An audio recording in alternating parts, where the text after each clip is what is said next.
আজকে সকালবেলা ঘুম থেকে উঠে দেখি প্রচণ্ড বৃষ্টি হচ্ছে। আজকে সকালবেলা বৃষ্টি দেখে আমি চিন্তায় পড়ে যাই, কারণ আমার ছোটো ছেলেটার আজকে আবার পরীক্ষা আছে, সকাল 10টায় ওর পরীক্ষা।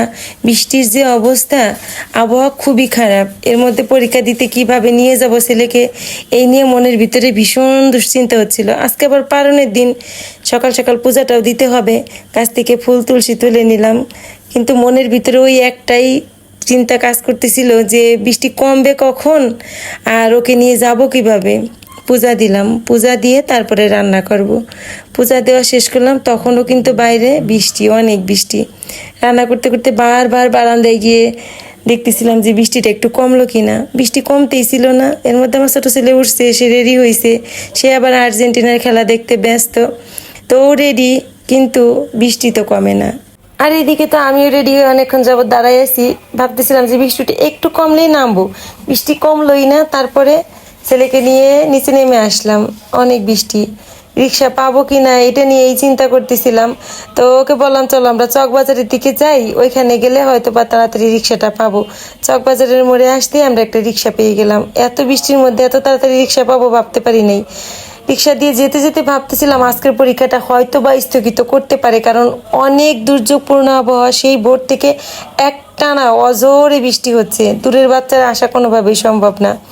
তো স্কুলে আসলাম, আসলেই আমার ধারণাটা ঠিক হইলো, এসে জানতে পারলাম পরীক্ষাটা স্থগিত করছে। বাচ্চারা সবাই ভিজতে ভিজতে বাসায় চলে যাচ্ছে। প্রচণ্ড ভারী বৃষ্টি, তার মধ্যে কিন্তু আবার আজকে অনেক বজ্রপাতও ছিল। রিক্সায় বসে আমার ভীষণ ভয় লাগতেছিল, আর আমার ছেলের অনেক আনন্দ লাগতেছিল। সে বলতেছিল যে মা, আজকে কিন্তু আমাদের মা বেটার বৃষ্টি বিলাসটা বেশ ভালো হইল। আমি বাঁচি না ভয়ে যে কতক্ষণে ছেলেকে নিয়ে ভালো মতো বাসায় আসবো। আমার ছোট ছেলের মতো এই যে সৃজারও অনেক আনন্দ হচ্ছে বৃষ্টি নামাতে। সে সকাল সকাল স্নান করতে নেমে গেছে। আমি বাবার বাড়ির এলাকায় আসলাম, এখান থেকে এখানে এসে দেখি আমাদের এলাকায় জল জমে গেছে। বাবার বাড়িতে যাব, আমি রিক্সা থেকে নামছি, এমনিতেই তো ভিজে গেছি, এখন বাড়িতে এইটুকু যেতে আরো একদম ভিজে যাব। প্রচন্ড বৃষ্টি, আজকে বৃষ্টিটা একটু অতিরিক্তই ছিল। সবকিছুই ভালো লাগে, তবে অতিরিক্ত নয়, অনেক বৃষ্টি। আমি তো গেটের সামনে আসা মাত্রই আমার মা বাবা দুইজনেই বলতেছিল কেন তুমি এত বৃষ্টির মধ্যে বজ্রপাতের মধ্যে আসছো, ঘর থেকে কেন বের হইছো, তোমার আজকে না আসলে কি এমন হইতো। আসলে আমার তো আসতেই হইতো, আমি একটু পরে হলেও আসতাম। আর ছেলেকে নিয়ে যখন বেরিয়ে হয়েছি, একবারে বাবা মার কাজটা শেষ করে তারপরে বাসায় যাব। আসছি মা বাবাকে ইনসুলিন দিয়ে দিতে, তো তারা আমাকে দুইজনে দেখেই বলতেছিল এত বৃষ্টির মধ্যে কেন আসছো, আমরা একবারে না দিলে কি এমন হইতো।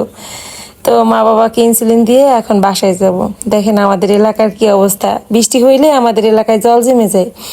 গত কয়েক বছর জলটা জমে নাই, এবছর আবার জলটা জমছে। বাচ্চাদের খুব আনন্দ হয়েছে, আমারও কিন্তু বেশ ভালোই লাগতেছিল এই জল দিয়ে হেঁটে হেঁটে বাসায় আসতে। বাসায় আসছি, এসে দেখি আমার বাজার চলে আসছে। তারপরে আর কি মাছগুলো কাটা ধোয়া করতে বসে পড়লাম। আজকে তো আমার নিরামিষ, আমার হচ্ছে পারণ, কিন্তু আমার ছেলেদের তো আর নিরামিষ না, ওদের জন্য রান্না করব, আমার জন্য একটু নিরামিষ তরকারি রান্না করে নিব।